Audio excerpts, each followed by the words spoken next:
Yeah, so that side of things, it has made me kind of like strip back a little bit and just kind of value things that I kind of didn't notice, I suppose, when I was so busy. I was like, I don't call myself Ardent Houdini. The media calls me Ardent Houdini. It's just, they study Houdini in if you're studying marketing, you study Houdini, whatever. But if you put it on paper, even though it might not be real yet, by just writing it down, you've made it real. You've made it a tangible thing. But we miss so much right in front of us all the time. I was trying to, just what you were saying about Zoom shows, trying to get someone to pick a card if there's a delay. Mine in more of a death-defying way, because if I don't train and work hard, it gets really dangerous. Sometimes we got to dig deep and find our passion, find what works for us. Sometimes it's not all about winning, but certainly it's about that experience. For us, it's all about winning that experience. Today's show is going to be epic. I know you're going to really enjoy this one. With an awesome interview with magician Steve Spade. So hello and welcome to Always Winning the Experience.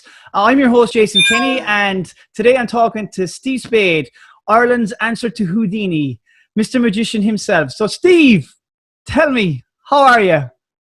What an intro, Jesus. I'm good. How are you? Good.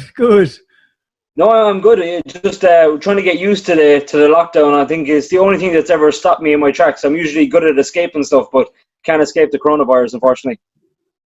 Yeah, I think it's kind of locked down, but we're not out. I think that's the expression I've been using in the last couple of weeks, just locked down and not out, you know. Yeah, I suppose the coronavirus has, and I suppose not to kind of hog the whole video on coronavirus. I think we're kind of coming out the other end of it now at this stage, and I'm conscious that people are probably sick of it at this stage. But do you know what? I think it has caused the whole country to stop, not just the country, but the world to reset and to do things that we wouldn't normally do on a weekly basis, on a daily basis, and to reset ourselves. But, tell us, how has it affected you, Steve? Well, I think like someone like myself, because I'm in a kind of a creative field and stuff like that, I suppose I'm a bit of a workaholic that way. So I very rarely take time off. And even when I go to different countries or different counties or whatever, I'm always performing, because if someone recognizes me or something, I'm straight into Spade zone, and I'm performing. I can't get away from it. So yeah, that side of things, it has made me kind of like strip back a little bit and just kind of value things that I kind of didn't notice, I suppose, when I was so busy. Yeah. Definitely, show-wise would have affected me. That all the sectors have been hit. So it'll take a while before it gets back. And I had some stuff lined up this summer that can't go ahead now, and I had a tour that was going to go ahead as well. So, but maybe it's time to just kind of reevaluate the tour, and maybe it'll be better and stronger when it comes back. Yeah, and have you considered kind of going online to do stuff for? Yeah, I've been developing some stuff, and I'm actually going to show you something in a little while. But yeah, so I've been doing some stuff like that. But it's a kind of a hard medium to kind of get across because of what I do, and you've seen me live before, and a few people have. When I'm on stage, it's very interactive. So it's just you're kind of, there's a gap between you and the person through the screen, but you can still engage. I have done some stuff for some clients during the pandemic. Yeah, I think maybe just if we just kind of step back a fraction and just kind of tell us a small bit about Steve and I suppose how it all began for you, Steve, your kind of journey. Yeah, well, I suppose I'm doing magic so long, it's crazy. I remember meeting an aunt before, and she had moved to Australia, and she said the last time she saw me, I was 3, and I was doing a card trick or a coin trick or something. But I remember I was doing an interview recently, and he asked me what my first trick was, and it was one of those finger choppers, the plastic thing. Yeah. And I think I won it by in a schoolyard playing some other game, and I won it in a bet or something. I don't know, but I was always a bit of a hustler, I think. So I think that was like built into me even at 3 or 5 or whatever. So yeah, no, I was always performing, and as I went through school, I always had a deck of cards in my school bag, and I'd be under the desk doing stuff, with the deck of cards when I should have been listening. So yeah, it was just it's ingrained into me now. I know David Blaine once said that you don't get into magic, that magic gets into you. I think that's a very anyone that has a passion for something, they fall into that too. Obviously yourself with your disciplines and your training and things like that, it becomes second nature. Where other people are like, oh, I couldn't put the time in to practice that because it would take so long. It it's kind of what you enjoy, so you don't really feel the time that it takes and things like that. So I've always had that kind of drive and kind of a love for it since before I even knew what magic was. I wanted to kind of entertain or perform. Yeah, I think it's amazing, really, because I mean, magic, like, even though it's something we're all intrigued with, regardless, and it's something no matter what. And I know I've been around you quite a bit, and I've seen some of your shows, absolutely phenomenal, and the way you can entertain the crowd. But I think it goes a little bit deeper. I mean, there's a whole psychological aspect to it as well, isn't there? Oh, absolutely, yeah. And you're trying to kind of get that across with the audience. That's why there's a little bit of a kind of a third wall kind of thing with the screen when you're trying to do a Zoom show or something like that, because you can't gauge it as quick as you could in natural life, and people can feel that. But I mean, it's a new medium for everyone, so it's gonna get better with time and things like that. But I suppose if I was to go way back, I mean, I can remember watching like David Copperfield on TV with my brother and my dad, and then I'd be annoying my mom to go down to Dunn's and get me big cardboard boxes so I can make up the illusions myself and things like that. So yeah, it's got it's awful. The stuff that I did to them. But yeah, I always had that interest, and I was one of those kids that liked to take stuff apart. I'd get something and I'd nearly break it to figure out how it worked. Oh, that's fascinating. Yeah, I suppose the mind was already being very creative, and I think that's it. I think people like that as well. We're so caught up in societal norms that you're supposed to do this and you're supposed to do that. I think when people see a little bit of magic, it's kind of almost, it separates that, I suppose, that adults and regains the whole childhood experience and that creativity and, someone like yourself. But I mean, what is it really that kind of makes you kind of successful? And if you were to look at the failure rate within the magician world, I mean, you were at it a long time, and I've seen you for years and years and years, and like, you're still going and you're still going strong, and you're so creative and so energetic. It's incredible. Every time I talk to you, you're doing this, you're doing that. I mean, you've been in the UK doing shows, you've been in Ireland, you've been on TV, you've met some of the most amazing and most famous names in the world, and you rub shoulders with them, you chat with them, and maybe just tell us about that even. Yeah, I think you kind of have to reinvent yourself a little bit. It's like a band, I guess, where a band was they'll do one thing and they'll try something that might not work perfectly, but they're still current and they're trying to move with the times and things. The whole Houdini thing has always kind of followed my career, and someone recently actually said, like, why do you call yourself Ireland's Houdini? And I was like, I don't call myself Ireland's Houdini. The media calls me Ireland's Houdini. It's latched onto me. I didn't latch onto it, and for a long time I was kind of fighting it. I was kind of like, I'm not Ireland's Houdini, because one, I kind of felt like I didn't achieve that or whatever. I was called out when I did the underwater escape in Limerick, one of the kind of first ones I did, and after that, I felt like I needed to kind of live up to that, and that's why I accepted the challenge part of things last year, with the BBC and Northern Ireland and all that, and that's where that all came about, because I felt like I didn't really earn that title. And I suppose you kind of pull in, and you're kind of torn in your own life. You couldn't pull away from things sometimes. But then I decided just to embrace it, because anytime anything hit the papers, it was Ireland's Houdini does it again, or Ireland's Houdini, and I just kind of went with it. So yeah, I think just reinventing yourself and trying to be current. And I don't really do. There's obviously tons of magic websites for anyone that's interested. There's loads of websites and YouTube and TikTok and all these things where you can learn, kind of standard magic, not being taught by really professionals, but you can learn a few tricks kind of thing. But I've always been like one to dig into the books and dig into the older stuff, into the archives, and kind of figure out, is that still relevant for today? Could be 100 years ago, but can I still make that entertaining to kind of entertain, not just the fool, but entertain a 21st century audience, So I've always done that. That's always been my thing. I always, like, if I can't figure out something present, I just kind of dig back into the past. And I think that's what sets me apart a little bit, because I try to reinvent things a lot. Yeah, I suppose when you look at it, you're looking at maybe tricks that people have seen quite a bit. And I suppose, and I know talking to you that the tricks, I suppose, that you try and do are always ones that are very much maybe old, but did you always add your own spin to it? You have to add that almost new approach to it. So it must be quite stressful in that respect to try and almost keep ahead all the time. There must be constant research and studying. And Yeah, you do a lot of development. You do, because you kind of like, you take the project and then you're like, okay, maybe it needs this, this, and this. And as I've gone through the years, I've started kind of collaborating with more people now, so experts in their field, to make my life a little bit easier, because we don't know it all, and it's like what Martin Scorsese said. He didn't have to know how to shoot the film perfectly or script the film perfectly or anything. He just needed to be working with the right people, and then he can make the best movie. So that's kind of what I've learned. That's what I've learned in the last few years, that you don't have to do it all on your own, and that there's way more qualified people for you, and you can be the front of it, and you can work with a whole team of people that are going to excel everything. That's phenomenal. I mean, that's something we take into the business world when we're talking to them, is about, stepping away from being just a perfectionist yourself.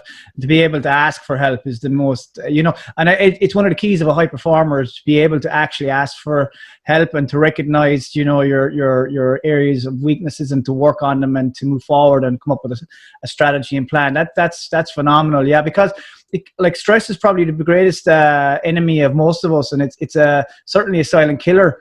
How do you manage, we'll say, stress, or what do you do on a daily basis to look after Steve, from your mental health to your well-being, your physicality and stuff?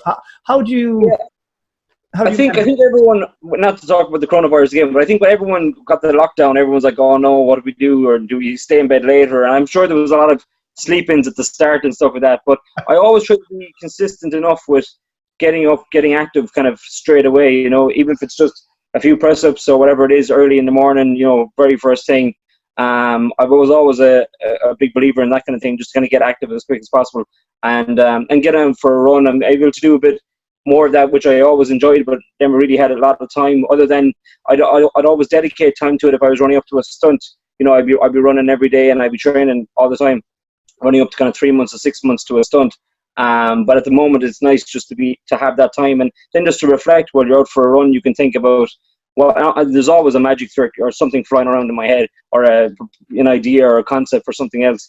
So it's good just to have that. So that'll be. And I just try to eat healthy and try to eat clean and stuff like that as well. And just try to, not that I'm always ready to go for a stunt, but at least I know that I'm kind of 6 weeks of good solid training and I'll be ready again. So that's kind of the mindset I have for that. Would you try any meditation or anything to that effect?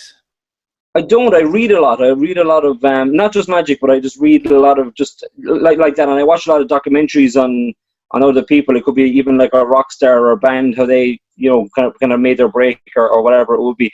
I love that kind of story, that kind of journey thing. And I play guitar and stuff myself, so I'm back playing a bit more than I used to. Years ago, I used to teach, and it was another thing. But I guess when it was a hobby and it became kind of work, then I kind of stopped doing it. Where magic was a hobby very, years ago, but it became a career. It was kind of different. So. Yeah, but it's nice just to be playing the guitar again and just kind of challenge yourself. I thought it would take me longer to kind of get kind of okay again, but I got kind of good again overnight, and I was like, I thought it would take longer to kind of to kind of remember or whatever, but no, it didn't. So, yeah, I suppose it's just really revamping the old cogs, just getting them going again, kickstarting things. But if you were, I mean, obviously. There must be days there that you feel like going, oh God, I just, I've had enough. Or we all kind of look for something, that bit of inspiration. Is there anyone or anything that kind of inspires you or keeps you keeps that drive going? I mean, I guess the whole Houdini thing does kind of drive me, and on the basis of, and I can answer it in two ways. And my dad, my dad passed away nearly 2 years ago now, but he was such a driving force. Obviously my mom too, but dad more so, because I think with all the stunts and everything, he was always part of that. And his attitude to it was always like, well, you can do it as long as you think it's safe. If you know it's safe, do it. But he'd know that it's not safe always. But we would do our best to make it as safe as possible. So he would have been a massive driving force with that. And when I did my last stunt, it was difficult because he wasn't there to kind of, not that I needed him to kind of cross the T's and dot the I's, but he was always there for that. And when he wasn't, there was a kind of a gap. But my dad would be a big inspiration to me. Even like I was saying, I was that annoying kid that took I get a toy and I'd break it to see how the mechanism worked. My dad was a mechanic, so he was always taking apart stuff and putting stuff back together and things like that. So that was something I saw from early childhood. And I suppose that's kind of made me a more inquisitive magician that will dig into the archives. I don't go to websites and buy the newest trick out and then perform it on a video and then that's it. It has to be original enough that I feel like it's kind of mine, or I've added something to it to make it a little bit better. Do you find that you're delving into other areas now using magic? Do you know, maybe yeah, I think maybe to even explain that, maybe just, you know, like obviously the entertainment industry. I know you do a bit of documentary work as well, and some movie stuff, and you know, maybe just doing like MC and do you find that that's an area, another option? Yeah, it's like you were saying, you know, how you stayed relevant and how you kept at it for so long. Just diversify. You know, you kind of realize that, yeah, okay, I'm good on stage, so maybe I can kind of strip the magic back and do it this way. I did a bit of stand-up comedy before that way, and I've done MC work, and I have done some consultancy. So I worked on Vikings, which is I was able to fuse my magic into another part, and it was the same thing, kind of separating the magic from the movies. And for a while, I was trying to keep them separate. And then I realized that no, they should actually fuse together, because they were like a magnet. They kept wanting to fuse together, and I was kind of putting them apart. But then I decided to go with it. So yeah, it's good when you're kind of proficient in one thing that you can kind of adapt and use it different ways. Yeah, that's super, man. That's all about alignment, isn't it? And getting that right. Once everything starts to align itself, it makes for so much of an easier transaction. But yeah, I love that. I suppose here's an interesting question for you. If you were to have dinner now with three people, living or dead, who would they be? Living or dead? Okay, Houdini would have to be in there. No doubt. He would, because there's so many questions I'd like to ask, and not even in a magic sense or knowing his secrets, because I've done so much research now. I kind of know what he did, but it just be like how he marketed himself was just phenomenal. They study Houdini in if you're studying marketing, you study Houdini, because he was so good at kind of getting his name out there and being a driving force behind that. And the reason why you don't hear of other magicians from that era is because Houdini used to put a lot of his money straight back into advertising. Like when people had nothing, he was the one that was plastering the towns that he was coming to with all these billboards and you know, poster, you know, these little small papers, very Victorian England thing, just tons of paper just stuck to a lamppost. I mean, that was playbills and things like that. So that's why you know him. Also, his wife, when he died, continued doing seances to contact him on Halloween when he died, for I think it was 15 to 20 years or something afterwards. So that was constant. You know, it's like you've never not heard Houdini. You know, it's always in the tip of tongue for everyone. And if you know magic or don't know magic, kind of everyone knows Houdini. And it comes down to really his marketing. You know, so I'd love to just talk to him about that he was so kind of ballsy and out there. Like there's old stories of him calling himself the King of Cards, and the joke was he was called the King of Cards before he even had a deck of cards. You know, he had that self-belief in himself, I guess, or whatever. And then I think that's why people were saying to me, you know, why are you calling yourself Iron Houdini? I was like, well, I'm not. It's not an ego thing at all. I was like, the papers have called me it, so I'm just going with it now, you know. Yeah. So they definitely Houdini. It's probably an obvious one as well, but my dad, again, just to talk to him about just the things that there was a few there was a few things we just didn't get around to, stunt wise and talked about and things like that. But yeah, I know his kind of guidelines, so I kind of know what way he would kind of answer whatever question I have to ask in the future, that kind of way. So, but yeah, that and then living, I think it's kind of an unusual one, but I think Barack Obama, because he's just the kind of man that he is. Because he can talk to anyone, you know. He can talk to the politicians, or he can talk to the man on the street. And I think there's a great kind of warmth in that. So yeah, just good conversation, I think. Yeah, there's some powerful people there when you think about it. I mean, you've got a magician who's obviously part of the profession, and as you said, way ahead of his time in terms of being proactive in advertising and just, I mean, you can imagine only what he would have been like in this day and age with regards to social media, Facebooks, Instagrams, Google Ads, the whole lot. I mean, he probably would have been just so untouchable at this stage. But I mean, you're looking at even that from a business point of view, and then you're looking at your dad, you know, from the emotional and the, you know, that connection, that's really important, relationship kind of thing. And then obviously Barack Obama from a leadership and you know, yeah. So this, you know, that's quite an interesting, thought process, in even those three people that that you've talked about. But have you any projects coming up? Anything? Because I know we spoke at the start just about even doing Zoom calls with people. But have you anything? Once kind of things normalize, have you something in mind that you're going to do? Yeah. There was a stunt to happen at the end of the summer into September, which can't go ahead now. But we've kind of postponed it. It's just because it's a seasonal type thing, so that's why that can't work. Yeah, I do. I'm planning to kind of go a bit more organic with my magic again and strip a lot of it back, because over the last few years there's been boxes and rivers and explosions and all sorts of stuff. So I'm stripping it back now again, and just making it a bit more kind of a bit about the people and a bit about anyone can come and see this kind of thing, very kind of open air and very organic. I think that, and I think there's so much magic where you can dismiss it now. You mean if I do something on camera, you can go, it's an edit or it's a clip. We all know, like when you see Superman flying or Spider-Man running up a building, you just know it's a movie, and that's it. So people can kind of dismiss magic online a little bit. So I think the idea of getting back out there and just getting with certain social distancing, if necessary, just get people to see it live and raw again. Yeah, and I think people need that, don't they? They need something just to entertain them and to do something a little different with a little bit of human contact as well. Absolutely. I mean, Houdini said it best. The best way to draw a crowd is to do something death-defying.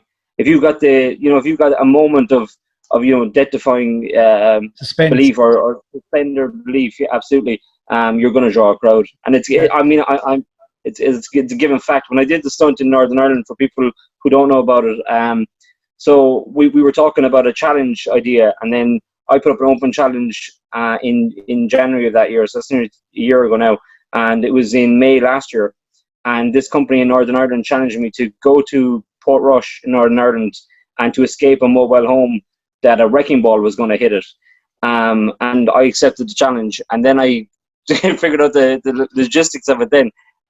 So I accepted the challenge, and they wanted to chain me up using 4 padlocks, chain me to a chair, and then had the chair placed inside the mobile home. So initially, I kind of ignored the initial kind of challenge. To be honest, I did, because I got a few emails at the time, and I was like, these all sound a bit ridiculous.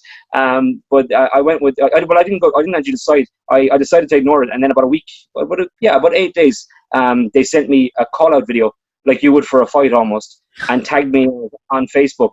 And they were like, we want you to come to Northern Ireland and prove that you're Ireland's Houdini and whatever. And friends of mine, because they know that I'm good at kind of orchestrating stuff, and other magicians were like, you definitely set this up. This has got you written all over it. And I was like, I swear to God, I don't even know where Portrush is. Like, I had to Google it. I didn't. I really didn't know. And it's just a small little fishing town, just up on the border, up past the border. So it was a strange one, but so then accepted the challenge, and then as it went along, like you were saying, how do you stay relevant and how do you kind of adapt? As the stunt went along, they wanted to change it, so they wanted to change it then from a shipping container instead of the wrecking ball, because they believed that if the wrecking ball hit the front, I'd just be able to escape and run to the back. So they were covering all bases. So then they wanted to use a shipping container, and then they wanted just to use half the mobile home. So in the mobile home, there was a division in place. They put a division into the middle of it. So once you went in the door, there was only one way out. There was one door in and one door out, and that was it. And then 2 days before the stunt, I went up to do the press stuff. And in traditional, very Houdini traditional thing, they decided that a hardware store wanted to supply the chains and the locks on the morning of the stunt. And not let anyone see them or touch them or anything else. So I agreed to that as well. With the stunt crew kind of looking at me going, "Are you nuts?" Because I needed a certain amount of time to escape. It was in full view. The windows were open. You could see me sitting. And then the last kicker was just before I was in the chair, and the paramedics were checking my blood pressure and everything to make sure that I wasn't going to clap out while I was doing the stunt, because it was a lot of energy had to go into it. And they were doing all the tests, and then just at the last moment, they decided to put a bag over my head, just to make it a bit harder. So even my own crew, I think, were out for me at that stage. I'm actually nervous just listening to you.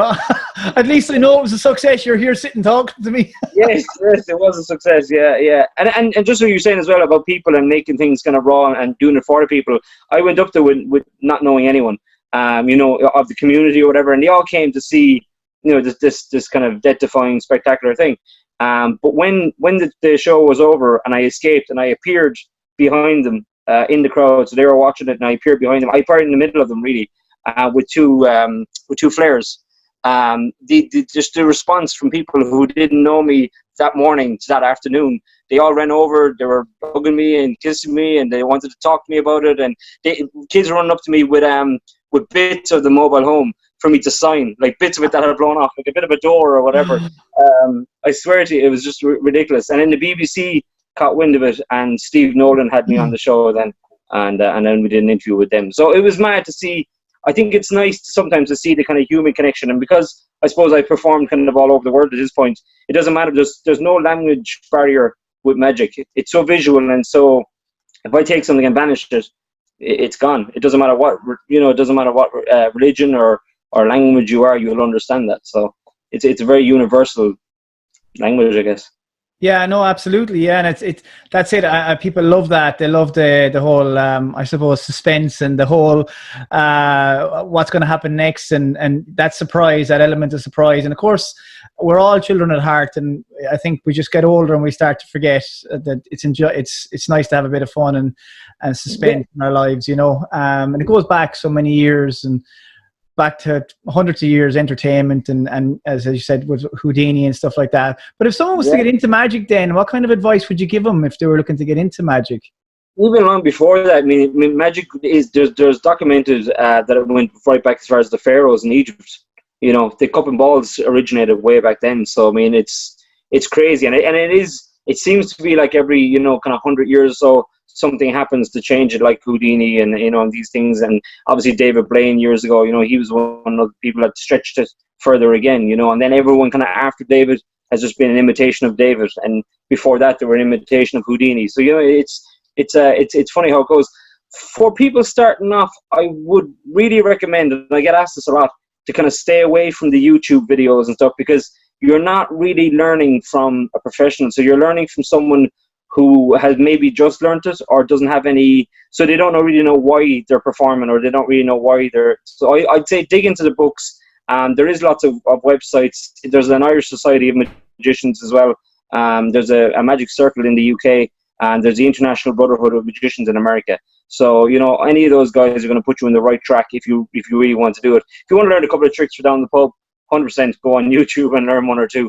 But I think if you wanted to kind of take it seriously, kind of dig into the books and do a little bit of research, and because if you're kind of deep down kind of knowing that you want to do it and you want to make a career of it, well, then you want to make the best foundations to start. And would you ever consider doing some sort of like an academy or a school, or in the future something that you ever thought of that? I thought about it. I think I would do it with kind of stunts and escapes in mind, just to kind of set it apart. There's probably a lot of different magic academies kind of globally. There's a very big one in Spain, run by Juan Tamariz, which would be like Spain's Paul Daniels, let's say. Okay. And his family still run it. That'd be a very well known, very kind of prestigious school for magic. But yeah, maybe in the future, maybe when I've a bit more time and a bit more kind of structure about whatever else I'm doing, and I'm not trying to blow myself up or. No, absolutely. Yeah, no. I mean, it's all about prioritizing what you can do right now and not stretching yourself too thin. Sure. This is an interesting question for you. What do you feel yourself are your areas for your own, I suppose, that you need working on? Areas that you feel you're not so good at. What can you identify, or have you looked at that? Yeah, I've started writing more.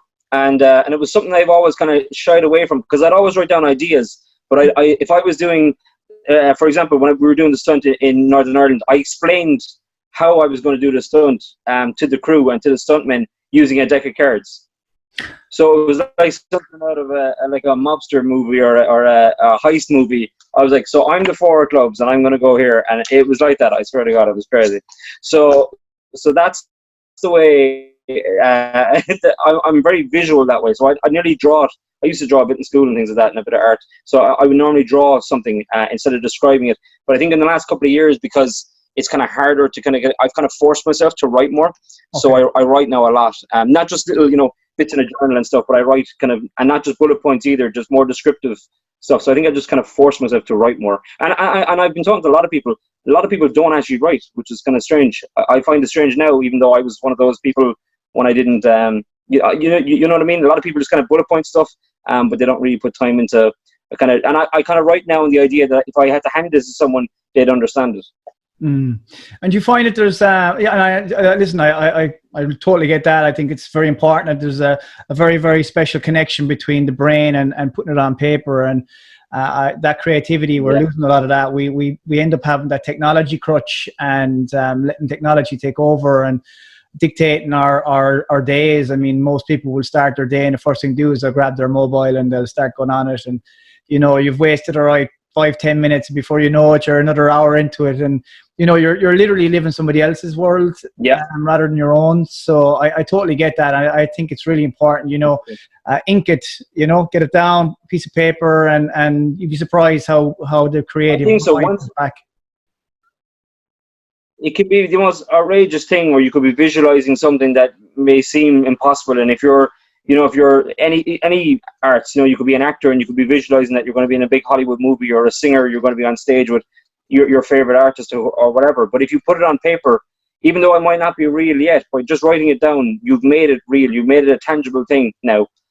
So I'm a big believer in just kind of writing down goals or ideas or anything, and always give it a little bit. And I'll tell you where the whole description thing kind of came from. Was I would write something or draw something, and then I'd leave it for like a week, and then I come back to it and I'm like, what is that? So I would fool myself, and then you'd nearly come up with something else on that basis. So yeah, I'm a big believer, and any of the people throughout history kept journals and wrote stuff and ideas, and even Kurt Cobain's journal is online, and you can buy a copy of it, and it's full of sketches and little ideas and little drawings and stuff. It's just a creative outlet. Yeah, I think it's really important. From a business point of view then, Steve, I mean, obviously the magic is one aspect of it. I mean, you've obviously got to prioritize your day, and you got to prioritize things, and obviously there's a lot of element of skill, and you're trying to develop the skill, and you're trying to develop all that. But I mean, you've got the business aspect of it as well. You got to sell yourself, you've got the logistics, you've got equipment and things. You've got, I suppose if you want to call them staff, nearly as a crew around you. There's a lot of work involved in all of that. How does that work in the magic world? Yeah, you kind of structure it out as best you can, and just have it kind of in layers. Then, I mean, you're always trying to please everyone, but there's some gigs you can't do, and there's some events you can't do because they're clashing with something else. So you're gonna have to be kind of, there's time restraints with things as well. And then some of my work will be seasonal. So then there's only so many, stuff what you can do within those times. So I think that blocking out that time is important. Kind of like any business where you're just kind of like, okay, these are we have to hit this by this date, and then we can go back and then we can do this and this, but we need to do that now, that kind of thing. So I think, just being a little bit more, I guess, in my own life, in my own career, just being a bit more of a leader in that sense. Before, I would have kind of just let tour, I kind of knew in my head between this date and this date I'll be touring, and this date and this date I'll be doing those shows, and then now it's more structured. I'm kind of a year ahead in my head before I even decide anything. Yeah, I think that's important too. Is just having that. We all need to be more productive in terms of how we manage our time as well. So I think that's key to success. Yeah, it's just interesting that I mean, people just think it's just go out there, do a bit of magic, and away you go. There's so much more than that. But tell me something that's true of you that nobody else agrees on. I just finished off that there. It's show business 100%. Yeah. So you have to have a show, but you have to know the business side of it too. And it's not, for a lot of acts, I mean, global acts, it sometimes it is only like 20% show and 80% business. It just, and then other acts are really proficient and they're fantastic artists, and it's 80% show and 20% business, but they might not be the headline or top artists in the world. So there's a thin line. Yeah. Sorry, I missed your question. No, you're grand. It's grand. It's just it's kind of a quirky one, really. It's just tell me something about yourself that you believe and that other people might go, oh, where's he going with this? I'm sure there's a lot of superstition in the magic world, and a lot of, I don't know. Yeah, like UFOs and all that. Well, I suppose to believe that there's not UFOs or another species other than us, I suppose, is a bit mad in itself. But anyway, what do I believe? That's a tough one. I think, yeah, coincidence. I don't think coincidence is just coincidence, if that makes sense. It is a bit of a weird, like, late night.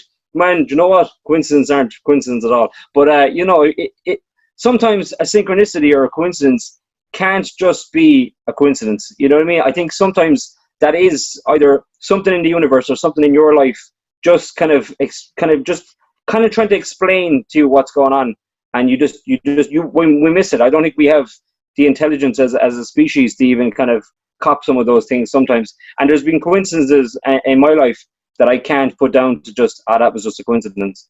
Yeah. So, yeah, that'll be it, I think. Yeah, I love it. I can totally relate. Yeah, it's just, I think sometimes when you put it out to the universe, it can happen. I think they call it a reticular activation system or something. You know, when you're thinking of a car, or there's a car, a particular model you like, and then suddenly you start seeing it everywhere. Absolutely. Or when you buy a new car, and then all of a sudden you start seeing loads of your new car when you're on the road. Oh, you're like, oh, there's another one. Oh, there's another one, because you weren't looking at it before. But we miss so much right in front of us all the time. You know, Yeah. that's a huge part of what we do. I was trying to, just what you were saying about Zoom shows, trying to get someone to pick a card if there's a delay is really difficult, because I could say stop and you could stop me anywhere and I'd be off. So I came up with an idea of how you can do something with a packet of cards that makes it much easier. So I just have one of these decks because I just wrote on it. I only did it this morning, but I came up with the idea last week. So it's just a deck of cards like everyone would have at home, but I made it easier. So I'll just leave the box there. I'll just leave it down. You can see it. So I have a deck of cards, and I put a number on the back of every card. So obviously it's quarantine time. I have lots of time, but 51 is on the back of the 8 of diamonds, and can you see that? 47 is on the king. 42 is on the joker, and so on. 6 is, I'm not going to go through them all. 32 is on the ace. 11 is another joker. 27, 13 is a 7 of hearts, and so on. Right. So here's the idea. I'm just going to get these back in order. Like that, yeah. And I'm just going to go through the cards slowly like this, from the bottom actually. And whenever you want, you just say stop. Stop. There? This one? Okay. This one. Perfect. So this number is 24. Okay? Just by chance, that's what I put on that one. The Queen of Diamonds is 24. But I had a really good feeling you did it, so I also wrote it on the box. Oh, that's brilliant. Oh. And if you had gone one card more, it would have been 8 of diamonds. If you got another one, it would have been the King of Spades. There was a joker there. All different. That's incredible. That's incredible. I love it. You never cease to stop amazing me, I can tell you. Trying to figure out how to do magic through social media is not the easiest, especially good magic, because there's a lot of just kind of just filler visual stuff, you know. But obviously, you know, normally, and another way you just drop cards. This they're all different, but just say stop as I go through. Stop. Wait, there, you sure? Yeah. Okay, we'll take the next one. Yeah. You have a look at it. Yeah. Cards and up everything anyway, it doesn't really matter. But if you just look here, can you see it's Sharpie?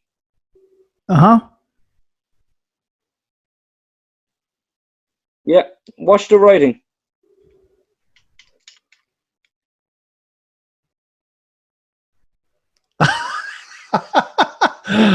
Oh, that's incredible. That's incredible. That's an optical illusion. Obviously, it just says Sharpie. Using technology against me. Yeah. Those little delays are great. Yeah, no, absolutely. And actually, there's a slight bit of a delay, so I apologize for that. For some reason or other, there's a lag somewhere. I often hear the kids there, and they'd be screaming at the Fortnite games, "Oh no, more lag! I can't do this lag." So it's been kind of it's been the norm now, and over this whole experience for us all in this lockdown. just a quick one. I don't want to be kind of keeping you too long. I know you're really busy and stuff like that, but a perfect day for Steve. Well, how would you describe a perfect day? Perfect day for Steve. A day where I can kind of just do some of the stuff we were talking about, where I can just kind of get up and kind of get active straight away, and kind of, I love having an idea or a goal and then start seeing it come into fruition, or starting to become kind of real. I love that. So a good day will be a day where I'm working on something and then all of a sudden it's starting to click into place. And it could be anything. It doesn't have to be work. It can just be a family thing or life or anything. If it just starts, if I see it starting to kind of flow the right direction, it feels like a good day. No, that's good. Yeah, it's nice. It's nice that you made reference that it's not just about the magic. It's about everything else in life too. Yeah. No, it's about anything. Yeah, no, that's important. I think that's what that big pause button has done for people. They've started to prioritize their relationships and, taking time for themselves and actually a little bit of self-care, looking after themselves and looking after, their loved ones and, just taking time out. We get very much blindsided, and we have a tendency to kind of just go one direction and not really focus in on ourselves. And then while you get good at one thing, you start to burn out in other areas, and you start to ruin other areas of your life as well. And that can be a relationship, it can be your health, it can be anything. So, I mean, I think that's really powerful. Absolutely. Last question for Steve Spade. If you had a superpower, what would it be? Superpower. Oh, that's a tough one, isn't it? Because everyone's going to say flying and stuff. Because it'd be handy now with all the restrictions. In my business, if it was just related to me, X-ray vision, so I could actually see into locks and make it way quicker to pick them. So yeah. I think if I had X-ray vision now, it'd be for something else. Yeah, but I'm not going to get into that. Brilliant. Listen, as you said though, a good day as well. Dad always said that the day that you can put your feet in the ground is a good day. So the day you can get up and happy and healthy, that's the most important thing. And I think people are stripping back because the nice car you have, you can't really drive it that far, or you can't go on holidays. So now you're at home with the kids or the family or your loved ones.